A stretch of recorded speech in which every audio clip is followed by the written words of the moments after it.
Ya, halo Bro. Selamat datang di Dongeng Keramat Mataram Jaya Binangun.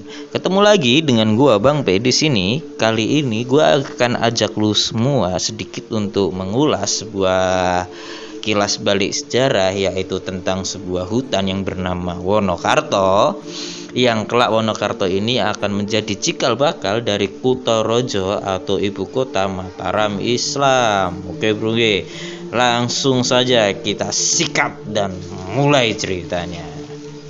Fajar terbit dan sang surya bersinar, menyingkap kabut di kegelapan hutan yang pekat.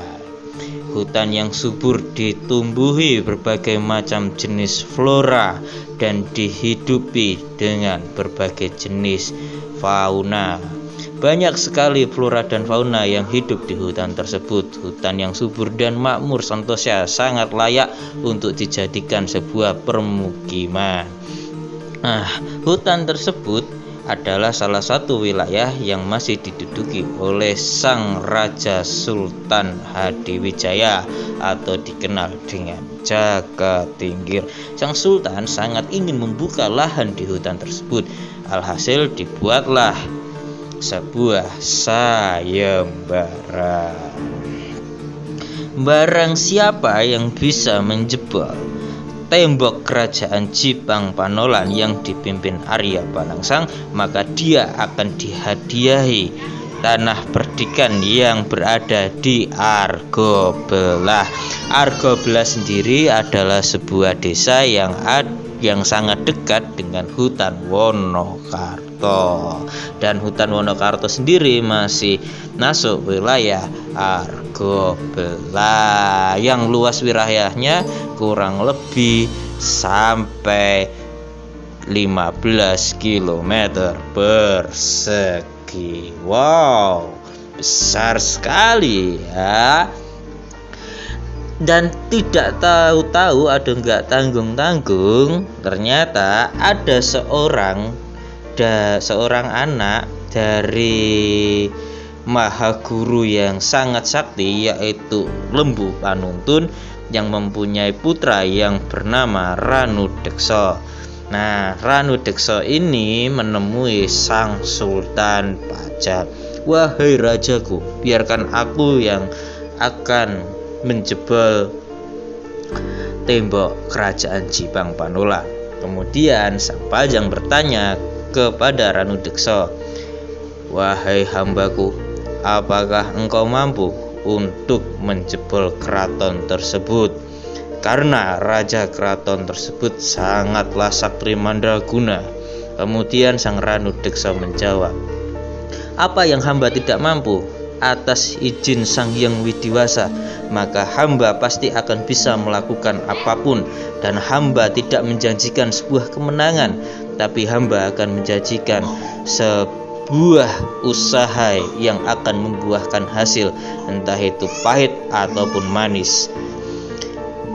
Kemudian mendengar pertanyaan Sang Ranudeksa, Sang Raja Pajang pun akhirnya bertanya kembali, wahai hambaku, jika engkau mampu untuk melakukan tugas tersebut, maka tunaikanlah tugas tersebut layaknya seorang kesatria. Kemudian Sang Ranudeksa pun menyanggupi lalu pamit. Waktu pun berlalu, jejak demi jejak ditinggalkan oleh Sang Ranudeksa.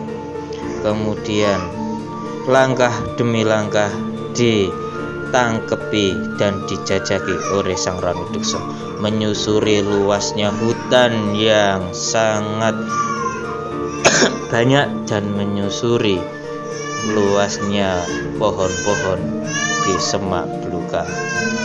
Ya, mohon maaf kalau ada suara tangisan, anak saya baru menangis dan saya baru nggak enak badan dan batuk-batuk. Kita lanjutkan ceritanya. Sesampainya di keraton Jipang Panolan, Ranudeksa menyamar menjadi seorang pedagang. Beliau mengamati keadaan di kerajaan tersebut. Ternyata kerajaan Jepang saat itu tidaklah dipimpin oleh Sang Arya Penangsang, tapi kerajaan Jipang saat itu dipimpin seorang wakil raja yang bernama Tumenggung Adipati Wirosenco. Di mana Tumenggung Adipati Wirosenco ini sendiri melakukan banyak sekali penyelewengan dan banyak sekali korupsi dan tindakan jahat yang merajalela. Kemudian diutusnya Ranu Deksa untuk menjebol kerajaan Jipang dikarenakan Sang Sultan Hadiwijaya sendiri tidak terima jika Sang Arya Penangsang diusir dari kerajaannya. Oleh sebab itulah Sang Raja Pajang menyuruh Sang Ranu Deksa, yaitu kesatria yang berani, gagah perkasa, untuk membumi hanguskan keraton Jipang Panolan dari tangan para pemberontak. Tidak tanggung-tanggung, setelah sekian minggu, sekian bulan melihat keadaan situasi dan mempelajari daerah-daerah di kerajaan Jipang Panolan, Sang Ranu Deksa menyusun strategi dan mengirimkan sebuah surat ke Sultan Pajang saat itu, yaitu Sultan Hadiwijaya, untuk mengirimkan kurang lebih 3.000 prajurit tempur yang sangat elit.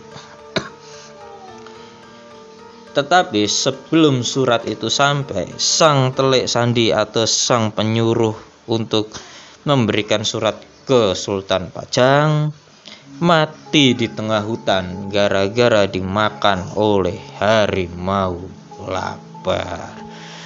Akhirnya sang raja pun mengirimkan 10 orang prajurit yang sangat-sangat elit dan sakti di kerajaan Pajang tersebut, untuk membantu Sang Ranu Deksa. Sesampainya 10 orang tersebut di hadapan Ranu Deksa membuat Ranu Deksa pun terkejut. Di dalam hatinya dia berkata, "Wahai rajaku, aku meminta 3.000 pasukan, kenapa engkau hanya mengirim 10 orang?" Kemudian ada satu orang yang sangat sakti yang bisa membaca hati manusia, dan orang yang sakti tersebut menjawab pertanyaan dari Sang Ranu Deksa. "Wahai panglimaku, kita ber-10 saudara ini diperintahkan oleh Sang Hyang Sultan Hadiwijaya untuk membantumu menjebol keraton Jipang Panolan ini. Dan engkau tidak usah risau dan tidak usah khawatir, karena kami ber-10 sudah cukup untuk melawan 10.000 prajurit." Mendengar perkataan salah satu prajurit itu pun membuat Sang Ranu Deksa terkejut. Akhirnya terjadilah perang besar-besaran, yaitu perang antara pihak Pajang yang dipimpin oleh Ranu Deksa melawan pihak kerajaan Jipang Panolan. Lebih tepatnya, perang ini adalah memusnahkan semua pemberontak yang ada di negara Jipang Panolan. Perang yang terjadi selama 3 hari 3 malam ini pun usai, dan akhirnya Sang Ranu Deksa berhasil menjebol tembok kerajaan Jipang. Kemudian pulangnya Sang Ranu Deksa itu ke kerajaan Pajang disambut meriah oleh Sang Sultan Hadiwijaya sendiri. Kemudian Sang Sultan pun bertanya kepada Sang Ranu Deksa, "Wahai hambaku, Selamat, engkau telah berhasil menuntaskan tugasmu. Sesuai yang aku janjikan, aku akan membelikanmu sebuah tanah perdikan yang ada di Argo Belah.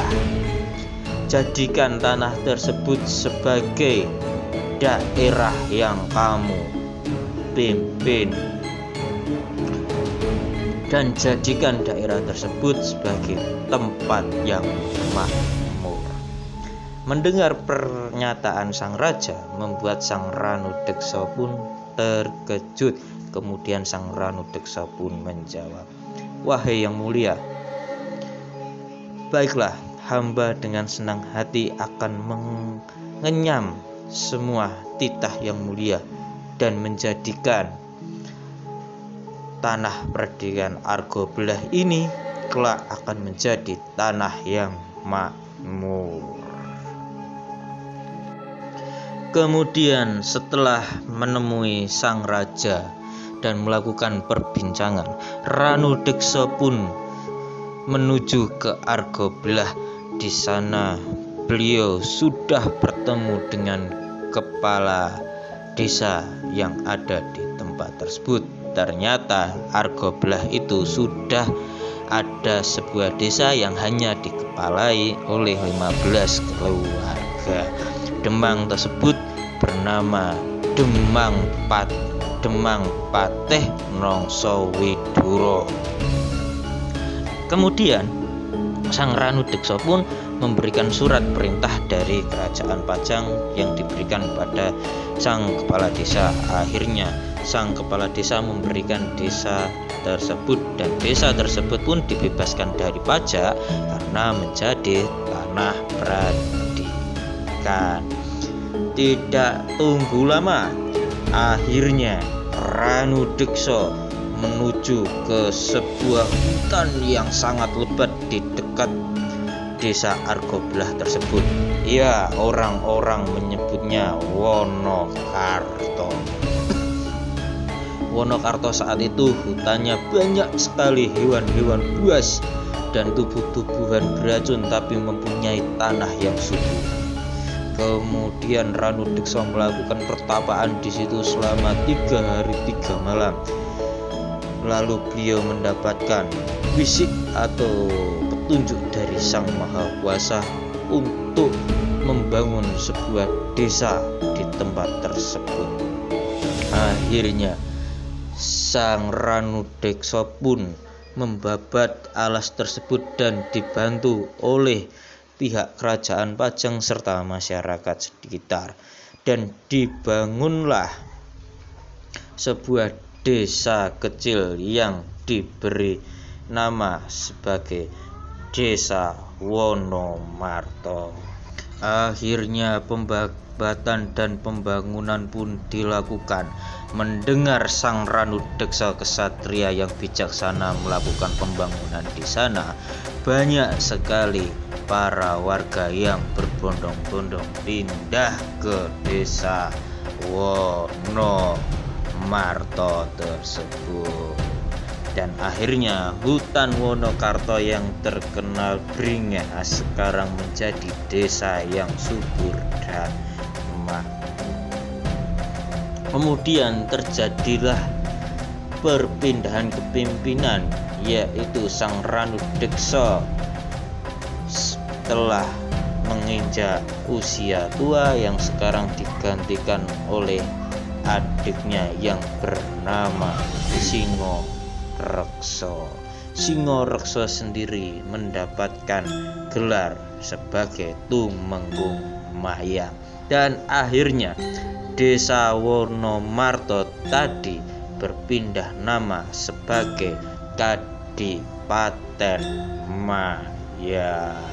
Terjadilah pertempuran besar antara kerajaan Pajang dan kerajaan Mataram Islam pimpinan Panembahan Senopati di tahun 1589. Akhirnya kerajaan Pajang runtuh dan akhirnya Pajang menjadi negara wilayah di bawah kekuasaan Mataram Islam, dan desa Mayang pun ikut menjadi wilayah Mataram Islam.